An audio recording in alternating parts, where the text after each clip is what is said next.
biogeography of a few reptiles and amphibians from the Lesser Sunda Islands of Indonesia.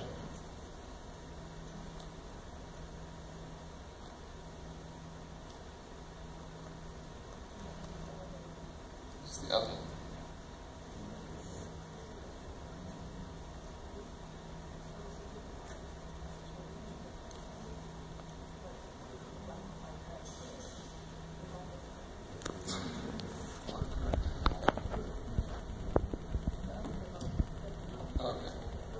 Sorry about that.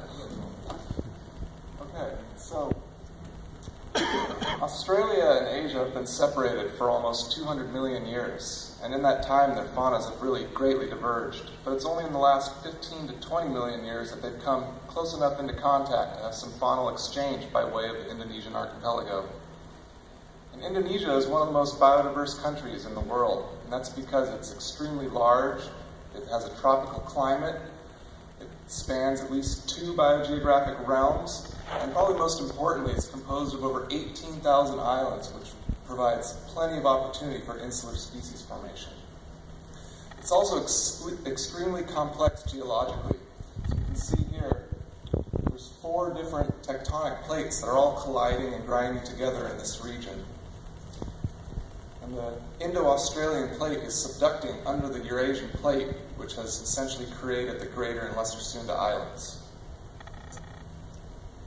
If we take a closer look at central and eastern Indonesia, you can see these areas in purple here become land positive during glacial maxima.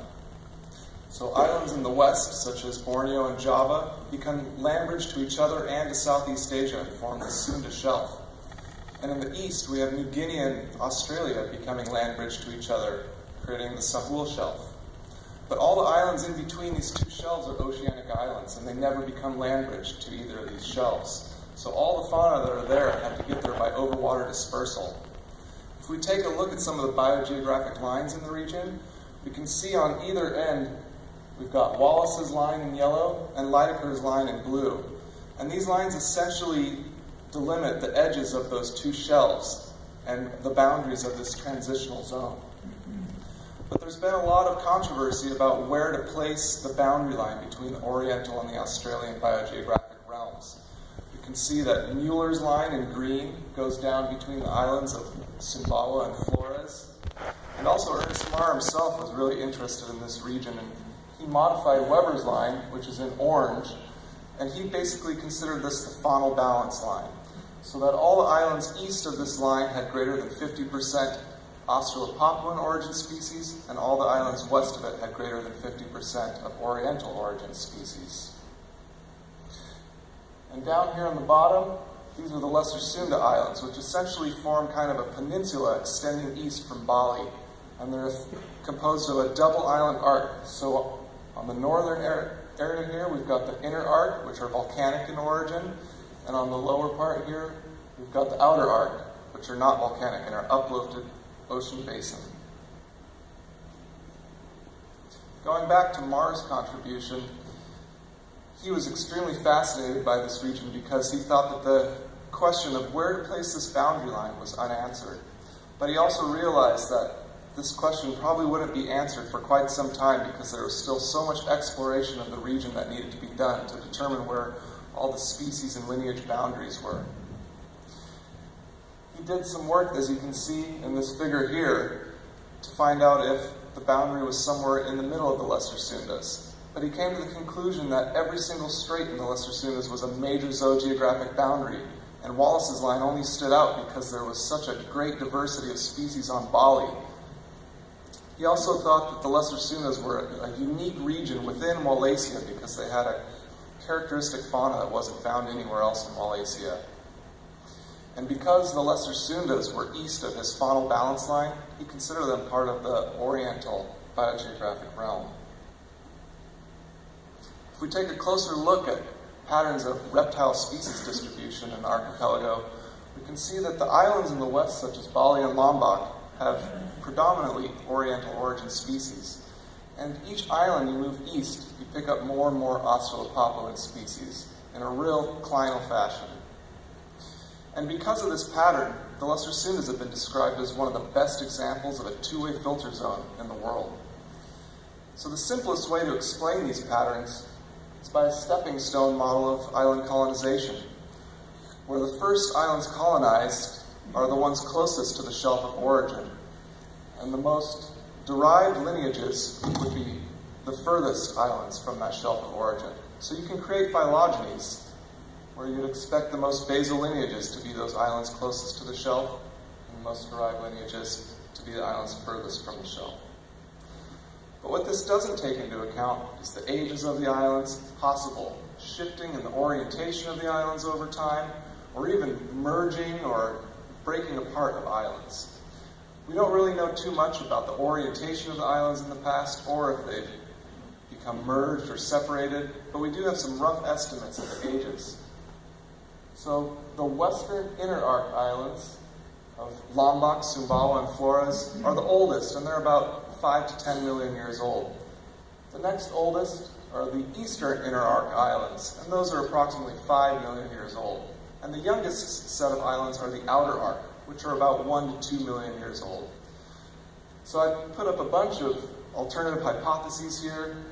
The Asian invasion, the early Australopapuan, and the Solari Bridge are all pretty similar, except they differ in where the source of those colonizers came from, whether it's from Bali or Sulawesi or New Guinea.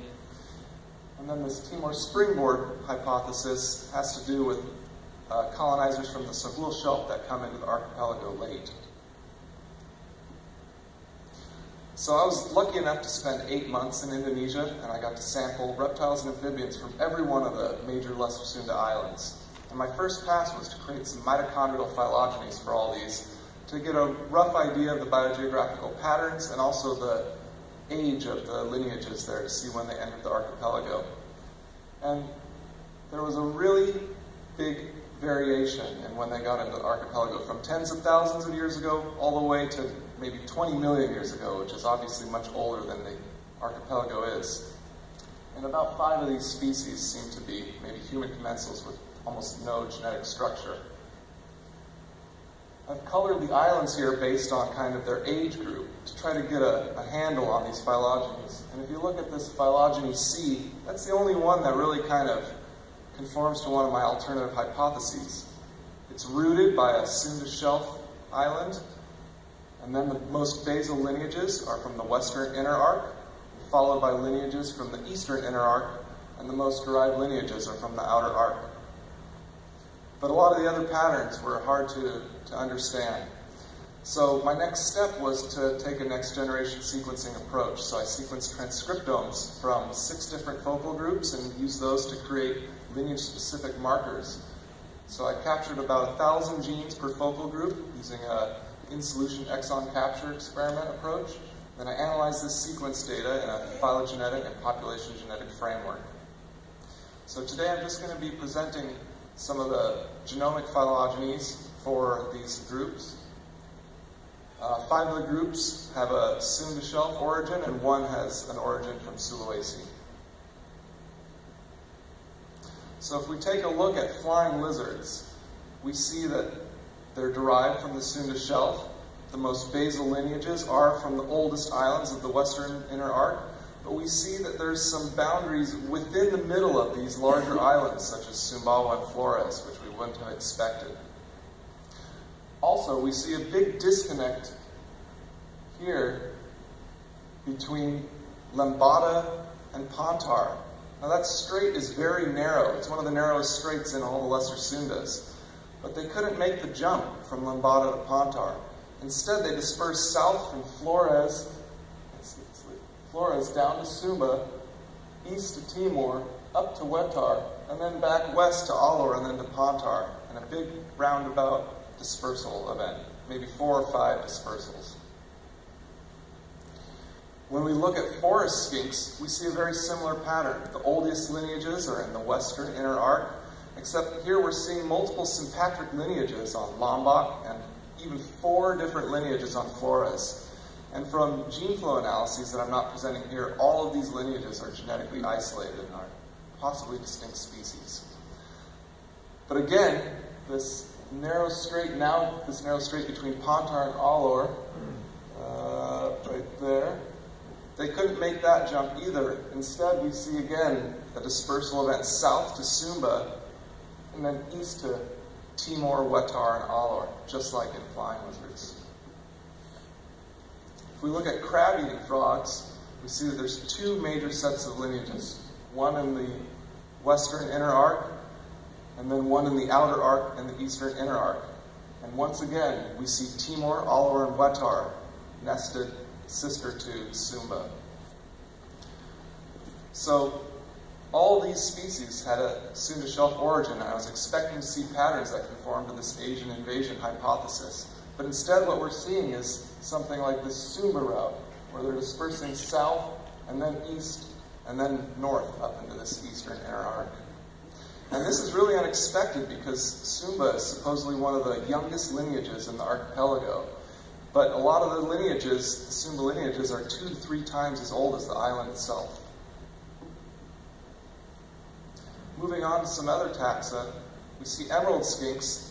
They came south from Sulawesi about 2 million years ago and subsequently colonized every single island in the Lesser Sundas, but they don't occur on any islands on the Sunda shelf. And we can see some extremely complex patterns here that involve really long-distance dispersals, bypassing islands and leapfrogging islands. But since they're such good dispersers, we would expect to see maybe multiple colonization events of any one of these islands. But we don't see that. It appears that once these lizards get to that island, they kind of prevent subsequent dispersal events from becoming established. If we take a look at bed-toed geckos, we see that there's 3 independent invasions of the archipelago. We've got 2 large-bodied forms, and we've got a small-bodied form in gray. These large-bodied forms never co-occur on the same islands, but either one can co-occur with the small-bodied form. In Cerdaclys darmanvillei, we see, again, splits within these major islands, leapfrogging dispersal events, and within fanged frogs, the mitochondrial phylogeny showed a perfectly pectinate topology, but here we see that's not the case. A split within floras again, and more leapfrogging dispersal events. So in conclusion, these patterns are largely affected by the timing of entry into the archipelago, and a lot of these early colonizers have species-level breaks within the larger islands, which were possibly different islands in the past, multiple islands that have since been connected by intervening volcanoes or lava flows that filled in the straits.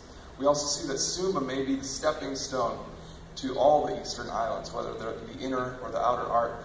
And the stochastic nature of rafting events has really left some of these patterns that just can't be explained until the geological history is better known.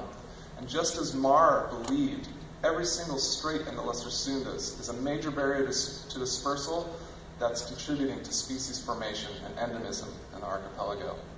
And with that, I'd be happy to take any questions.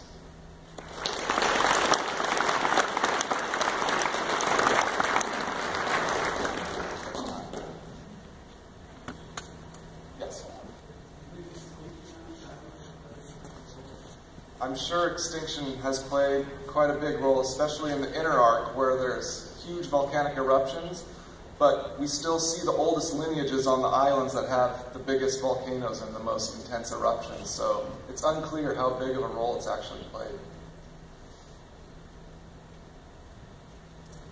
Questions? Yes? Yeah, if every strait is a line, how useful are these concepts of I think they're useful for overall big picture, but when you're looking at individual taxa,